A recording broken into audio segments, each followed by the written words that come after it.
வாஸ்து சாஸ்திரத்தின்படி ஒரு மனிதனுக்கு பணம் குவிய போகுது என்றால் இயற்கையிலிருந்து சில அறிகுறிகள் தெரிய ஆரம்பிக்கும். அவன் பணக்காரரா மாறுவதற்கு முன்பாக இந்த 10 நல்ல அறிகுறிகள் தெரிஞ்சுக்க ஆரம்பிக்கிறது தான்.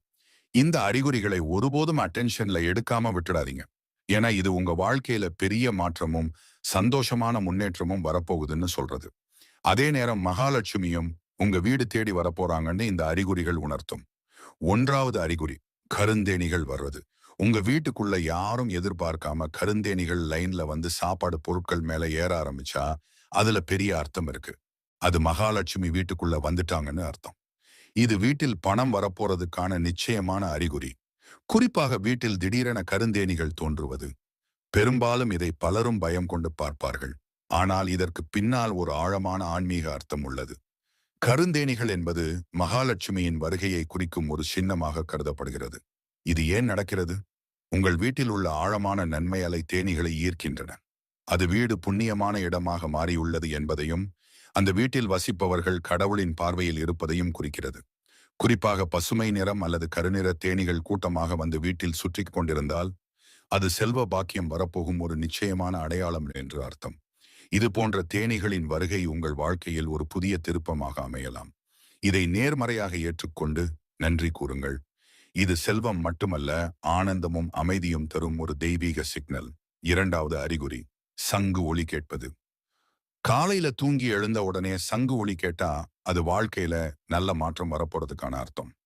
இந்த சிக்னல் சொல்றது உங்க கஷ்டமான காலம் இப்போ நல்ல காலமா மாறப்போகுது. கூடவே உங்க வாழ்க்கையில ஒரு பெரிய அச்சீவ்மெண்ட் கிடைக்க போகுது என்று அர்த்தம். குறிப்பாக தொலைவில் ஒரு மென்மையான சங்கொலி உங்கள் காதில் விழுகிறது. இதை பலரும் சாதாரணமாக பார்ப்பார்கள்.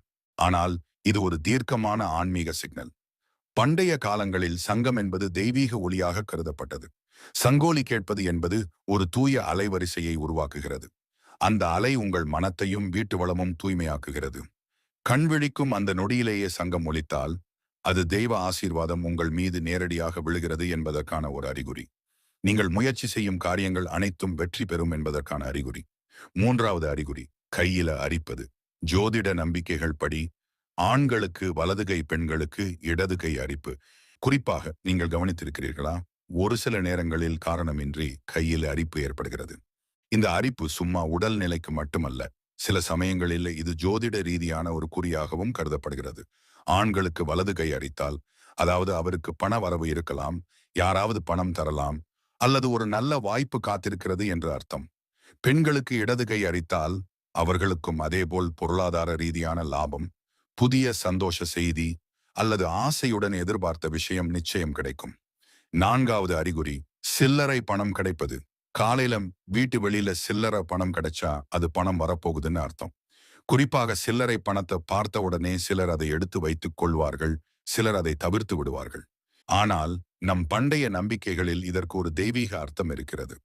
சில்லறை பணம் ஆன்மீக ரீதியான சிக்னல். இது மகாலட்சுமியின் சின்னம் என்று கருதப்படுகிறது. காலையில் அதுவும் வீட்டின் வாசலில் இந்த நாணயத்தை பார்க்கிறீர்கள் என்றால் அது பணப்புழக்கம் உங்கள் வீட்டில் வரப்போகிறது என்பதற்கான அடையாளம். அதே மாதிரி உடை அணியும் பொழுது இல்லை என்றால், கழற்றும் பொழுது பாக்கெட்ல இருந்து பணம் விழுந்தாலும் அது கூட பணம் வருகையை குறிக்கும். ஐந்தாவது அறிகுறி, துளசி செடி பசுமையாக வளர்வது உங்கள் வீட்டில் செல்வம் செழிக்கத் தொடங்கிய சின்னம். துளசி ஒரு தெய்வீக மூலிகை. அது வளர்ந்து அழகாக பசுமையாக இருக்கும் வீடுகளில் செல்வம் அதிகமாக சேரும். குறிப்பாக துளசி செடி உங்கள் வீட்டில் ஆரோக்கியமாக வளர்ந்தால் அது மகாலட்சுமி வீட்டில் வாசம் செய்கிறாள் என்பதற்கான நிச்சயமான அடையாளம். ஆறாவது அறிகுறி, வீடு துடைப்பம் மற்றும் மகாலட்சுமி தொடர்பு. வீட்டை சுத்தம் செய்கிற துடைப்பம் மகாலட்சுமியோட நெருக்கமான தொடர்பு உள்ளது. காலையில யாராவது துடைப்பம் போடுறத பார்த்தீங்கன்னா எல்லா துன்பங்களும் விலகப் போகுது என்று அர்த்தம். குறிப்பாக தூய்மை என்பது ஆன்மீகத்தில் ஒரு சக்தியாகவே பார்க்கப்படுகிறது. வீட்டை தினமும் காலையும் சாயங்காலமும் துடைப்பது. மகாலட்சுமி தூய்மையை விரும்பும் தேவி. வீடு சுத்தமாக ஒழுங்காக இருந்தால் செல்வம் பணம் தானாகவே வந்து குவியும். வீடு தூய்மை இல்லை என்றால் அதுவே மன அழுத்தத்தை உருவாக்கும். மன அமைதி கெடும், அதுவே பணத்தையும் விரட்டும். அதாவது தூய்மை இல்லாத இடத்துல செல்வம் தங்காது. தூய்மை இருக்கும் இடத்துல மகாலட்சுமி தானாக வந்து சேரும். ஏழாவது அறிகுறி, பசு வாசலுக்கு வருவது. காலையில வீட்டு வாசல்கிட்ட ஒரு பசு வந்தா அத கடவுளின் ஆசீர்வாதம்னு எடுத்துக்கணும். அந்த பசுவுக்கு ஒரு ரொட்டி இல்லைன்னா கீரை மாதிரியான சாப்பாடு கொடுத்து அனுப்பணும். இது மகாலட்சுமி நேரா உங்க வாசலுக்கு வந்துட்டாங்கன்னு அர்த்தம். குறிப்பாக பசு வீட்டுக்கு வருவது பண வரவுக்கான புனித சின்னம். பசு என்பது கோமாதா, அதாவது புனித தேவதையாக பார்க்கப்படுகிறது. பசு ஒரு வீட்டுக்குள் அல்லது வாசலுக்கு வருவது அந்த வீட்டில் மகாலட்சுமி சக்தி நுழைவதை குறிக்கும். இது வீட்டில் நிறைவு, செல்வ செழிப்பு, பண வரவு ஆகியவை ஏற்படும் என்ற சின்னமாக கருதப்படுகிறது. பசுவை பூஜித்து அதற்கு புல் அல்லது வெல்லம் கொடுத்தால் அந்த புண்ணியம் பணமாகி திரும்பும் என்பது நம்பிக்கை. பசு வந்த இடத்தில் தீய சக்திகள் விலகும், பாசிட்டிவ் எனர்ஜி இருக்கும். பசு வாசலுக்கு வந்தால் அது மகாலட்சுமி வந்து கால் வைத்தது போல அந்த வீட்டில் பணம் தங்கும். 8வது அறிகுறி, வீட்டு வாசல் கிட்ட அகை செடி வளர்வது.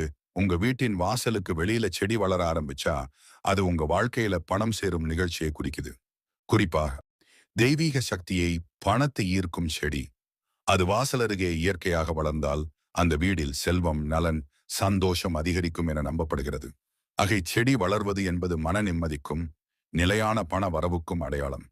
அது வளர்வதைக் கண்டால் அந்த வீட்டில் நல்ல அதிர்வுகள், லட்சுமி அனுகிரகம் நிலையாக இருப்பதாக கருதலாம். 9வது அறிகுறி, பூனையை பற்றி. உங்க வீட்டுல பூனை குட்டிகள் பிறந்தால் அது ஒரு நல்ல அறிகுறி. குறிப்பாக உங்கள் வீட்டில் பூனை குட்டிகள் பிறந்தால் அது மகாலட்சுமியின் பாதம் பட்டது போல நன்மையின் அறிகுறியாக நம்பப்படுகிறது. இது அந்த வீட்டில் பாதுகாப்பும் பாசமும் நிறைந்திருக்கிறது என்பதையும், செல்வம், சந்தோஷம், பாக்கியம் நுழைவதற்கான சின்னம் என்றும் கருதப்படுகிறது. சிலர் இது புதுப்பிறவியின் ஆரம்பம் எனவும், வீட்டில் வாழும் சக்திகளுக்கு நல்ல மாற்றம் வரும் எனவும் நம்புகின்றனர். பூனை குட்டிகள் பிறந்த வீடு பாசம், பூரிப்பு, பாக்கிய வரவேற்பு, அது மகாலட்சுமி வீட்டில் தங்கும் அறிகுறி என்றும், வாழ்க்கையில் ஒரு நல்ல மாறுதல் வரும் என்றும் சொல்லப்படுகிறது. அதே நேரம் மாடியில ஏதாவது விலை உயர்ந்த பொருட்கள் விழுந்தாலோ, பறவைகள் மாடியில் விலைமிக்க பொருட்களை வீசினாலோ அதுவும் பணவரவுக்கான சின்னம்தான். 10வது அறிகுறி, ஒரே இடத்துல 3 பள்ளிகள் வீட்டுல தெரியுதுன்னா அது மகாலட்சுமி வரப்போறதுக்கான ஒரு முக்கியமான சின்னம். ஒரு பள்ளி மற்றொன்றை பின்தொடர்வது போல் இருந்தாலும் வீட்டு வளர்ச்சிக்கான அறிகுறிதான். குறிப்பாக ஒரே இடத்தில் 3 பள்ளிகள் வீட்டில் தெரிகின்றன என்றால் அது மகாலட்சுமி செல்வத்தின் அறிகுறியுமாகும். இது ஒரு தெய்வீக சின்னம் என நம்பப்படுகிறது. அந்த வீட்டில் அருளும், பணமும், பாக்கியமும் சேரும் என்பது நம்முடைய மரபு நம்பிக்கை. 3 பள்ளிகள் லட்சுமியின் 3 ரூபங்கள். அதிலட்சுமி, தனலட்சுமி, சௌபாக்கிய லட்சுமி. இந்த சின்னம் தெரிந்ததன் பிறகு வீட்டில் உள்ளவர்கள் எதையும் குறைவாக பார்க்கக்கூடாது, மனமாற நன்றி கூற வேண்டும். அப்போது அந்த செல்வம் நிலையானதாக மாறும். பணத்தை நாமே உருவாக்குகிறோம், ஆனால் சில நேரங்களில் அது நம்மை உருவாக்கத் தொடங்குகிறது. வாழ்க்கையில் பணம் முக்கியம் என்றாலும் அதைவிட முக்கியமானது அது எதற்காக தேவைப்படுகின்றது என்பதே. இந்த 10 அறிகுறிகள் ஒரு பணக்காரன் உருவாகும் வெளிப்படையான அடையாளங்கள். ஆனால் அதன் பின்னால் இருப்பது ஒரு நுண்ணிய ஆன்மீக உண்மை.